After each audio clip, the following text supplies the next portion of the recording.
BJP BRS పై మండిపడ్డారు TPCC general secretary Addanki Dayakar. Sritej ఆరోగ్య విషయంలో ఈ రెండు పార్టీలు ఎవరి వైపు ఉంటాయో తేల్చుకోవాలన్నారు. కాంగ్రెస్ ప్రభుత్వం శ్రీతేజ్కు అండగా ఉందని, బీజేపీ బీఆర్ఎస్ మాత్రం అల్లు అర్జున్కు అండగా ఉన్నాయని అన్నారు. ప్రభుత్వం బాధితుల వైపే ఉంటుందని స్పష్టం చేశారు. కొందరు ప్రభుత్వాన్ని టార్గెట్ చేసి అసత్య ఆరోపణలు చేస్తున్నారని ఫైర్ అయ్యారు. అటు ప్రభుత్వ విషయంలో అల్లు అర్జున్కు కొందరు కావాలని మిస్గైడ్ చేస్తున్నారని అన్నారు. దీన్ని రాజకీయ కోణం తీసుకున్న పార్టీల గాయలో మీరు పడకండి.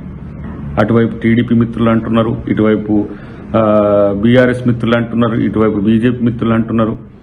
మేం ప్రభుత్వంగా మనిషి యొక్క ప్రాణం వైపే ఆలోచించాల్సిన బాధ్యత ఉంటుంది. డెఫినెట్గా ఈరోజు రేవంత్ రెడ్డి గారు అసెంబ్లీలో స్పందించిన తీరు దానికి ఒక ప్రత్యక్ష ఉదాహరణ.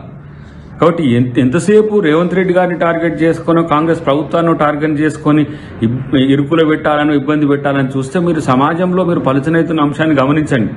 ఇప్పటికైనా నేనేమంటున్నా, బీజేపీ కానీ బీఆర్ఎస్ కానీ ఏదో ఒక కోణం తీసుకొని ఆ కుటుంబానికి మేలు చేసే ప్రయత్నం చేయాలి తప్పితే వాళ్లను మరింత బాధకు గురి చేసే పరిస్థితి తీసుకురావాల్సిన పరిస్థితి మీకు ఉండొద్దనేది నా కోరిక. అన్నిటికంటే ముఖ్యంగా మీరు ఎటువైపు అనేది తేల్చుకునే దాని దగ్గర మీరు స్పష్టంగా ఉండాలనేది నా డిమాండ్.